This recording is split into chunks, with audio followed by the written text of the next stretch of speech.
Lonely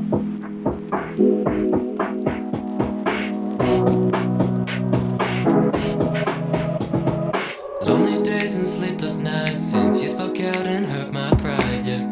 There's no need to say sorry. I can't get you off my mind, and you can't tell me this don't feel right, yeah. Hello, hello. Welcome if you are new here. Welcome back if you're not. Today, the sun is shining. It is the weekend, and you've probably guessed it by now. We're going back to the house. The loft has started. If you saw the last video, we now have one giant open space, which is very cool, but soon to turn into a third story.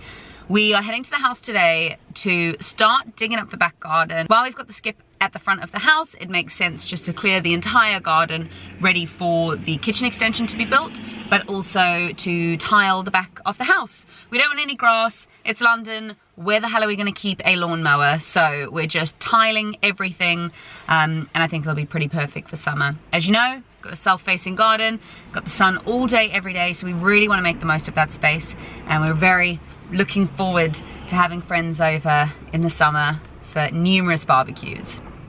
Don't know if you just saw that over there, but Tom is loading up the bikes. In another video as well, I spoke about how I was doing up a bike, which very much went on pause when we got the house because there was just so much to do. But now that it's sunny again, the bikes are finally finished. The reason we've got the bikes is so that at the end of today, once everything we need to do is done, we can go for a nice cycle in the sun and probably grab a couple of beers. Now, we might want a couple of beers because there's a slight something that's happened at the house. You might have seen from the very clickbait thumbnail, we've got a bit of a crack. Whether or not it's something to worry about, we'll find out soon. I'll see you at the house. But first, a quick stop to pick up some insulation. We're doing a completely separate video on this, but Tom has been a madman on Facebook Marketplace in order to find leftover materials from other people doing building work that we can grab at a much cheaper price. Because our house is so small and the amount of work we're doing is so little, we don't usually need kind of big standard sizes, so we don't get bulk discounts or anything like that. So we just trying to grab little bits here and there. Let us know if you would be interested in a video like that where we break down the costs of everything, what they should be, what we got them for, how we got them, and the best way to get building materials on the cheap. Just let me know in the comments below.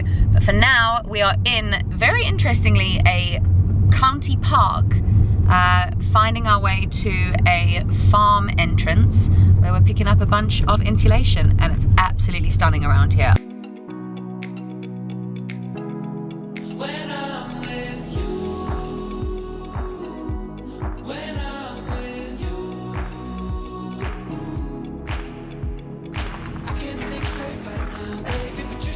Nailed it. Unfortunately, not the property we're doing up, but maybe the next one. Fingers crossed. There's so many Euro millions between now and then. We're straight in the house. I didn't think I'd want to film this quickly, but this is just stress. The second you walk into the house, you're now inundated with building materials. I'm not entirely sure how we're gonna get up these stairs, but sure a bit of ducking will do. Now, if you've done up a house or spent enough time watching videos about doing up a house, I think you know every renovator's worst nightmare, and that is your building telling you they found a crack or they've made a crack. Let's see what they were referring to. Now, as I got these stairs in horrendous lighting, there's two types of cracks. There's one you need to worry about and one that's absolutely fine.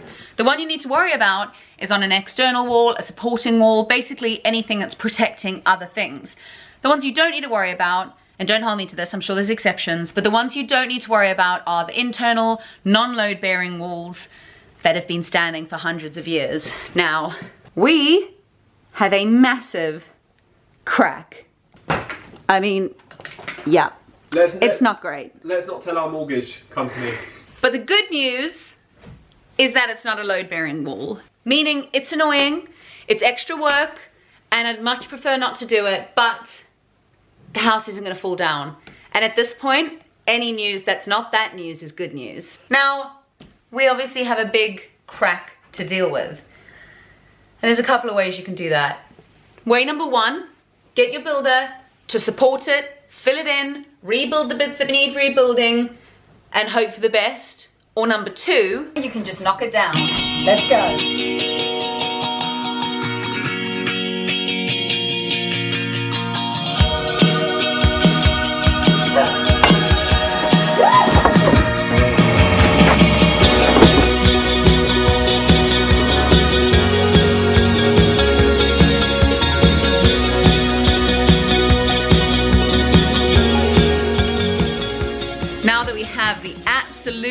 savior that is the skip, it means that all of this downstairs rubbish can finally start being cleaned. So we're gonna make ourselves feel a hell of a lot better by giving this place a damn good clean. Get rid of all the bricks that need to go in the skip, get rid of all the rubbish that's been sitting around because we couldn't take it to the dump or recycle it or give it away. And then I think this downstairs will just, it's just gonna feel a hell of a lot better. So I'm gonna put this camera down, get to work, and I'll catch up to you in a bit when I bet both of us will be in very good spirits. Moving on the dance floor. Moving on the dance floor.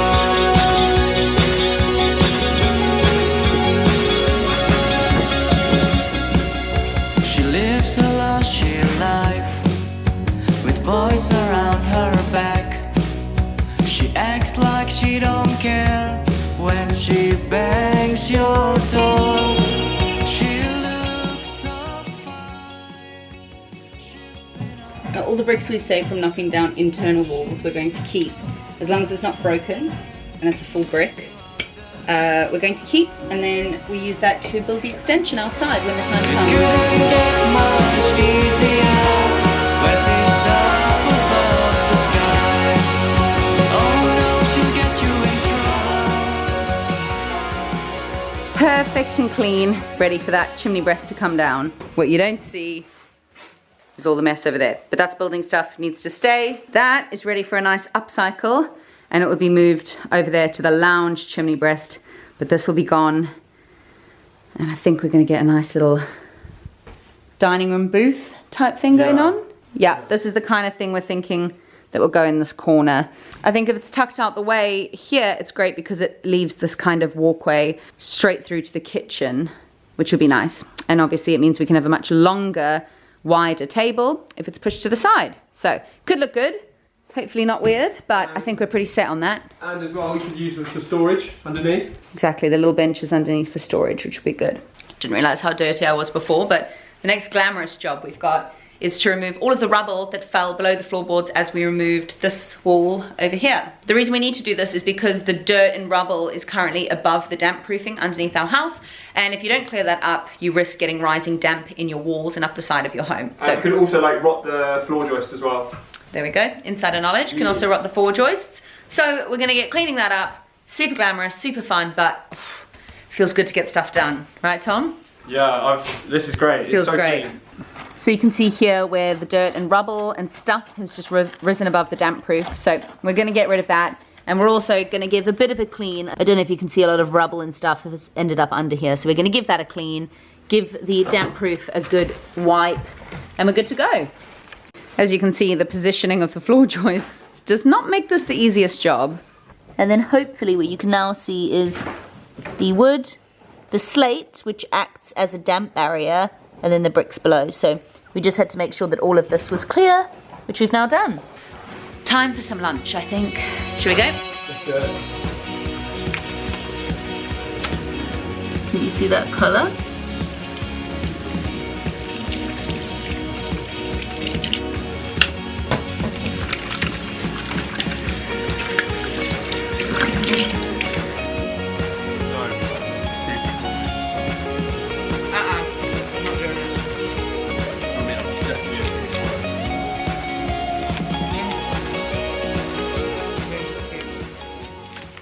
Now the next task, and it really is a perfect day for it, is to clear away all of this.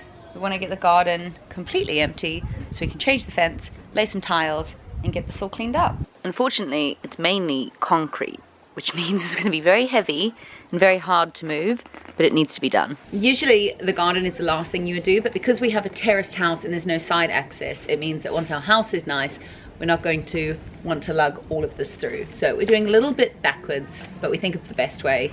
Now it's going to be a long job with lots of mess and very heavy rocks. But if there's something you don't fancy doing, there's only one way to get through it, and that's to get the music on and to get started. Come on.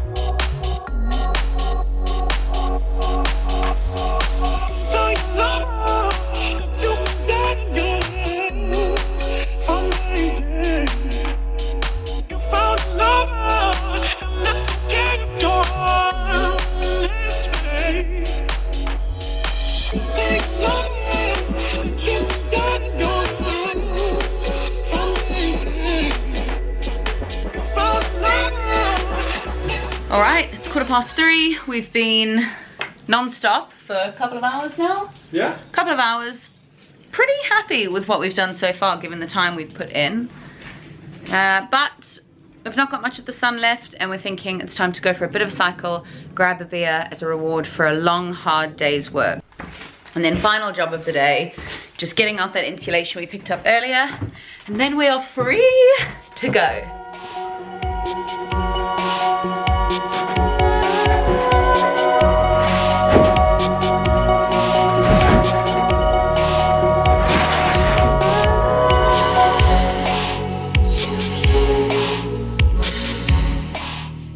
And just as quick as this room was clean, it's now full of shit again.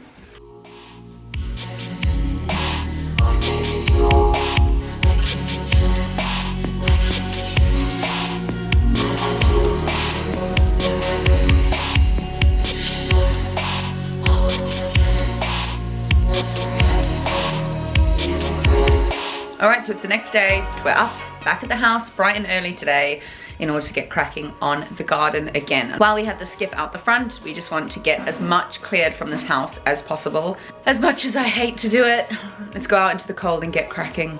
Last night we spent the evening watching videos on how to lay a patio and understand the whole kind of process. It's actually more straightforward than I thought, but also I didn't realise a lot more work than I thought. Because we have soft soil, we want to, we have to kind of dig down about 15 centimetres to stop any kind of movement potentially happening in the future when we're laying the patio.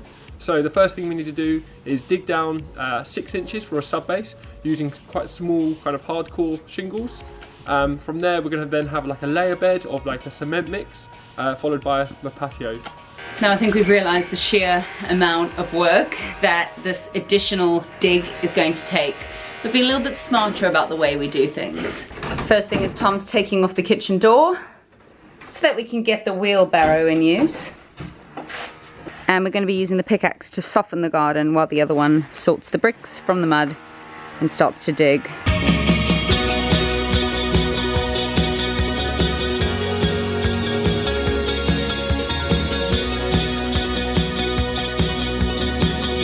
And this will probably keep spirits up for the next couple of weekends of garden work.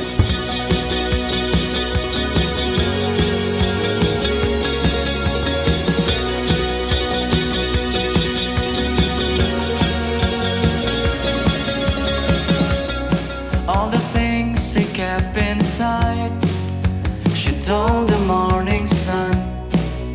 She's walking down the hall, she keeps asking why. Alright, so the perks of winter ending. 6 o'clock. Sun's going down, but the garden has had this much work done to it. And this is the skip after one day in the garden. Absolutely full. It is insane how much work it takes to dig. Wow. Wow.